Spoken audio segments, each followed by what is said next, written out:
Good evening, ladies and gentlemen, boys and girls, children of all ages. It is time once again for another episode of Midnight's Edge After Dark. I am joined, of course, by Mr. Tom Connors. How you doing? I am doing the best I can. Welcome to our Thursday show. How are you doing, Rob? I am doing fantastic. And, of course, I am your narrator supreme, Mr. Rob Robot Shlomo, broadcasting from Shabby Road Studios in the heart of the Elm City, the 7th most polluted city in New England. Yes, there's another interesting factoid for you. So, you got every day, every week. Every week I got to work it in. So we got a bit of a tight show for you, phrasing. Why don't we just dive right in? What do you got for us, Tom? You always got to work that in, too. Well, of course, the big news of the week was The Last Jedi dropped a trailer. But, of course, if you'd like to check out what Andre and Rob and I think about the new Last Jedi trailer, we actually did a completely separate video. So instead of talking about that today, we can talk about some Hasbro news, and then we'll get into the roundup. So let's get started. Hasbro has decided they're going to launch their own film company called Allspark Pictures. Go figure. Is this one of the 7 signs of the apocalypse? It could very well be. That or it's just a sign that Paramount's going down in flames. Variety reports that Hasbro has hired seasoned veteran Greg Moridian, maybe something like that. Why do we always get the tough names? Because Andre's not here to correct us, that's why. Yeah, it just seems like we can't get any normal names like Fred Johnson or, Bob Crane. Something easy. No, it's got to be all kinds of weird names. So, anyway, they hired Greg to oversee the company's film division, Allspark Pictures, as it attempts to create full-fledged movie studio. As a president of Allspark, he will oversee the film and television production starting in January. Sources say the company has been making an effort to raise money to start its own studio for some time, and is trying to attract funding in the 9-figure range in order to properly develop its own slate of films. The hope is to transform, itself into an industry player to rival Marvel Studios. Lots of luck with that one. It actually gets an official side from Tom. Hasbro lines of toys and games include Mr. Potato Head, the movie, Monopoly, the movie, My Little Pony, flopped last weekend. Its products have inspired films from various degrees of success, according to Variety. I'd say mostly not success, other than Transformers until recently. Paramount and Hasbro couldn't be reached for a comment, and I'm assuming that this means that I'm not sure when their contract is up, but I'm assuming that something's going down here to where Paramount and Hasbro's contract to do any movies beyond probably the next couple we're seeing are probably going to end soon. Well, can you wait to see Uncle Moneybags? Who are you going to get to play him? Who do you think? Nick Cage? No, Tommy Lee Jones? Norm Macdonald. Norm Macdonald. Hey, I got the Moneybags here, and you're gonna buy Park Place, and I'm going to collect rent on hotels. You got the money for the rent? Yeah, if they could drive him from playing Yaphet from the Orville. So, but no. But we were hearing about a Hasbro cinematic universe for a while now. Right. They've got, what, 1 or 2 things that we listed, maybe, that can produce a film out of? You're not going to have Monopoly the fucking movie. Even though they've actually talked about it, what are you really going to do and have it work? Battleship flopped. My Little Pony didn't even do anything this last weekend. I think it did $8 million, we reported Monday. Or the weekend it opened, which was last weekend or whatever. Supposedly, Candyland, the movie, has been in the works for years. Yeah, I remember hearing shit about that. Starring Adam Sandler. Oh, we gonna go to the molasses swamp. Yippee-doo. Oh, shit. Now, I mean, I guess that I could see working as a kid's movie, maybe. Yeah. But that's still stretching it. Do kids even play Candyland anymore? I have no idea. I see kids. I would think if there's not an app for it, they don't play it. I see kids. I have nieces and nephews, and they're just tapping on the phones. Really, they are tapping on the phones and tablets and. Right. If it's not a Candy Crush, an Angry Bird, or something like that. Minecraft. Yeah, that too. Oh God, don't even get me started on that. But anyway, we're starting to sound like old guys here. Bottom line is, do you think that this is a good idea, guys? Let us know in the comments. Do you think that Hasbro trying to launch its own film studio a la Marvel, is it going to work or no? Let us know what you think. Okay, logically it makes sense because back in the 80s, they started the whole idea of synergy between doing a cartoon and the toys, which started with Masters of the Universe, because that's when certain restrictions had lifted on whether or not, because it used to be before this, you could not do a toy brand based on a TV show. No, and then Ronald Reagan. Or, I mean, the other way around, I'm sorry. The other way around. You could not do a TV show based on a toy brand, but yes, the other way around, they found ways around of doing certain things as far as, like, the Mego had, like, the Superman, or the comic book dolls and all that kind of stuff because they were related to comic books and all that other stuff. But regardless, so there was restrictions lifted, and that just blew the door open for G.I. Joe, Transformers, Mask, all these shows. Anyway, Rob, you were saying? Actually, the Reagan administration lifted those restrictions. But you remember those, the whole, and now the PSAs at the end, that was to fulfill the educational aspect of it, so they can get a pass on it. But actually, we learned a special lesson today. Oh yeah, and knowing's half the battle. G.I. Joe. But anyway, but Hasbro, like I said, they have the rights to a lot of stuff. That you said, Mask. They have the rights to Mask. They have the rights to G.I. Joe. They have the rights to Transformers. They have the rights to, I think, Visionaries. The old. There's tons of shit. So yeah, all joking aside, and they actually have the right. It's not a bad idea, but and they actually have the rights to ROM Space Knight, which was a former Marvel property. Marvel had the license for that during the late '70s and throughout the '80s. And ROM would actually be a cool movie because he's just a Silver Surfer, really. That's all he really is. But I guess, I mean, all joking aside, like I said, there is some properties here they probably could mine, and I guess the other side of the story is this really proof that Paramount's in a lot of fucking trouble? I mean, because, I mean, Hasbro, let's face it, Transformers didn't do that well. No. The only thing Paramount really has left is Mission Impossible. And all the Nickelodeon stuff, but frankly, yeah, let's hope that they don't do anything with Ninja Turtles for a while, or get at least the right people behind it. But moving on with this subject anyway, I mean, I guess there's potential here, like you said, with some of the products we brought up. I guess it'll all depend on what they decide to do. Is if they don't really go off the deep end and start doing shit like a Mr. Potato Head or Monopoly movie. Well, Mr. Potato Head could probably work, but well, it's really just to have more creative control over all their stuff. Really, that's really what it is. Oh yeah, that's what we're getting. Yeah, they want to be able to say, "Hey, we want this project, and we want it in theaters by this date," and it's so they don't have to farm it out to another studio. Well, and I think that, they're doing what Marvel did. Yeah, and I imagine Paramount is going to still have distribution over a lot of stuff. Oh yeah. So I mean, like, this is not that really outrageous a move if you think about it. You know, it's a smart business move on their part, but that means we're probably going to get a crap ton more Transformers movies. So, right.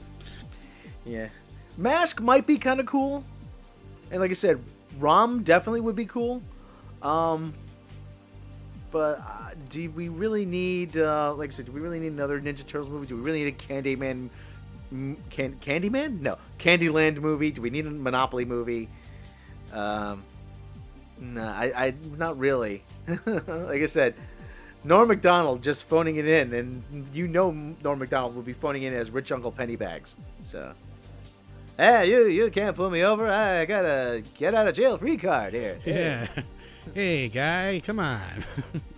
I'll let you pass go.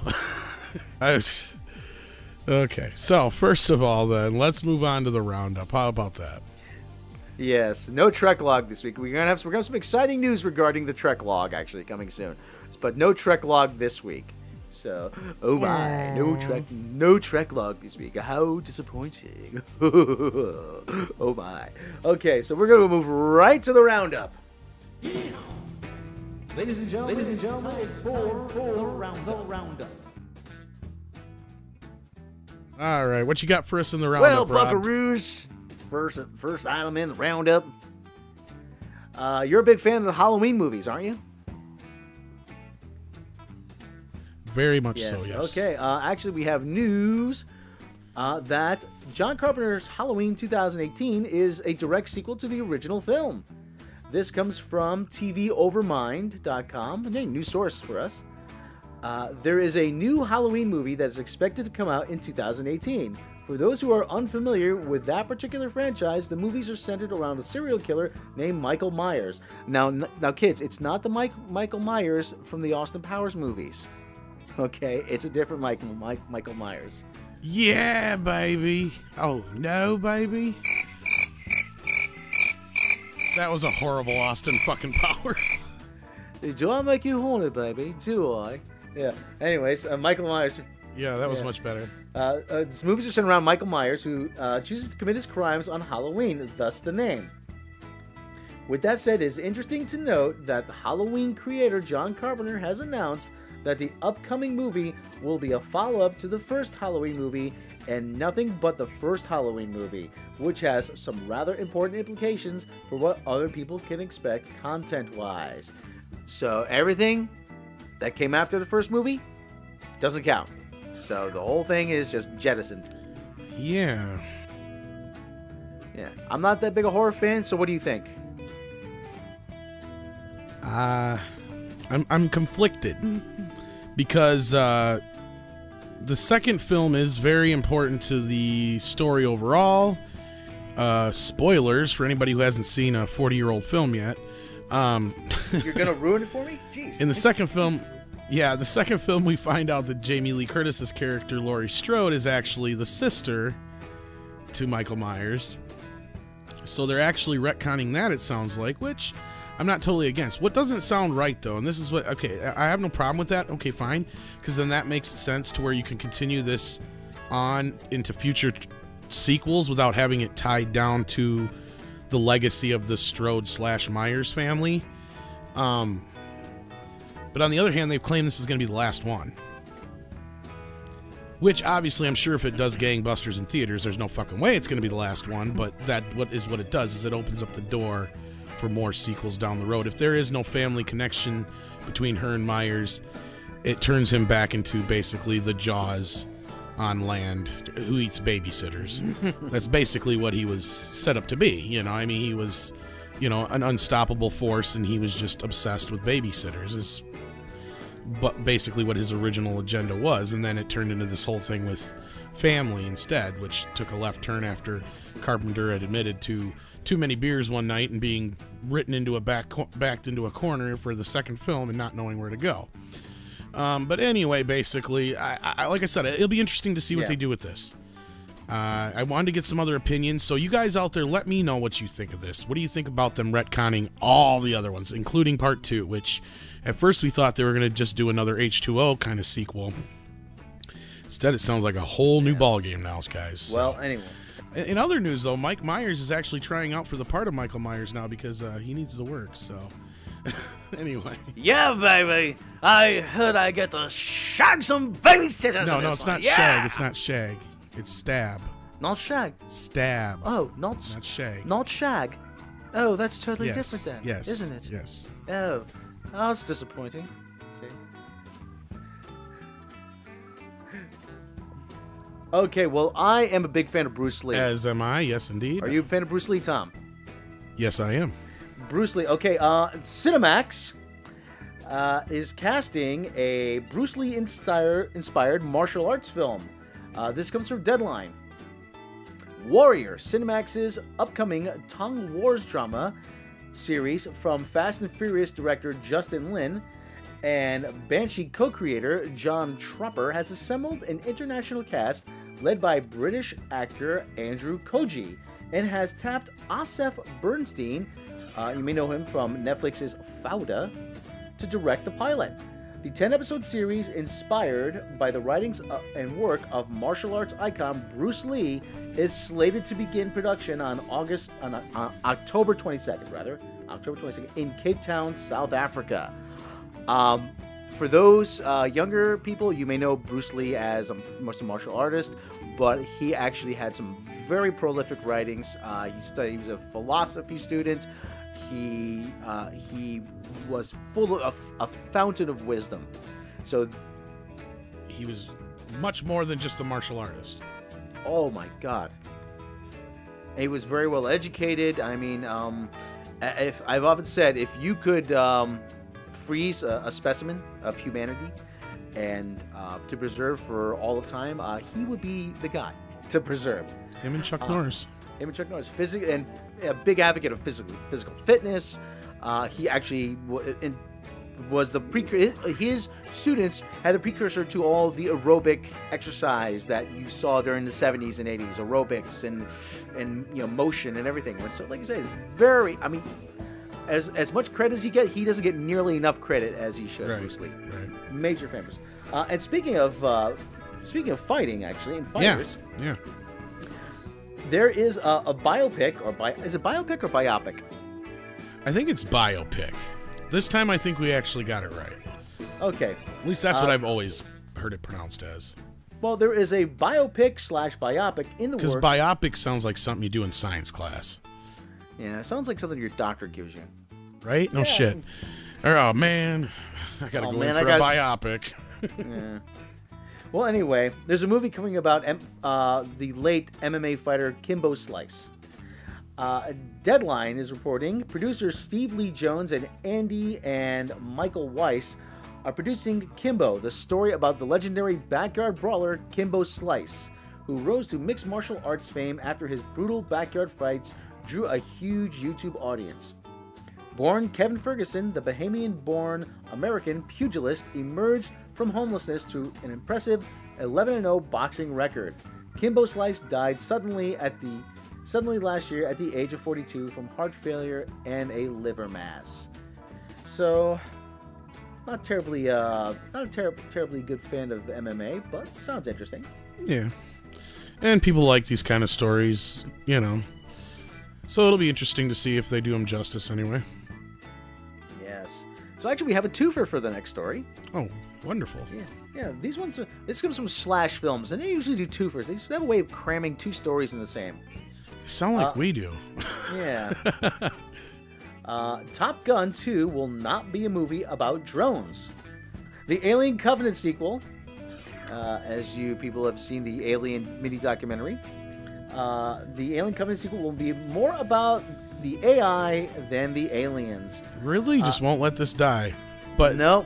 But this does confirm that he wants to make a movie about gay robots more than he does an alien film. God damn it. I knew it. I'm a robot. Oh my. Ooh, gay robots. But anyway, from Slash Film, before his death in 2012, director Tony Scott promised Top Gun 2 would be a very different movie from the 1986 original, and hinted at the idea of involving drones in the high-flying sequel. In subsequent years, the project has undergone numerous rewrites, so much so that it seems the drone idea has been scrapped altogether. And for the second part of the story, and speaking of a director with the last name of Scott, Ridley Scott, Tony's brother, recently spoke about his plans for the still untitled follow-up to Alien Covenant, and how it's going to center more on artificial intelligence characters than the actual aliens themselves. So anyway, Ridley Scott will not let this alien thing go. Which means I'm going to have to do another mini documentary at some point. Damn it. No, I don't think so.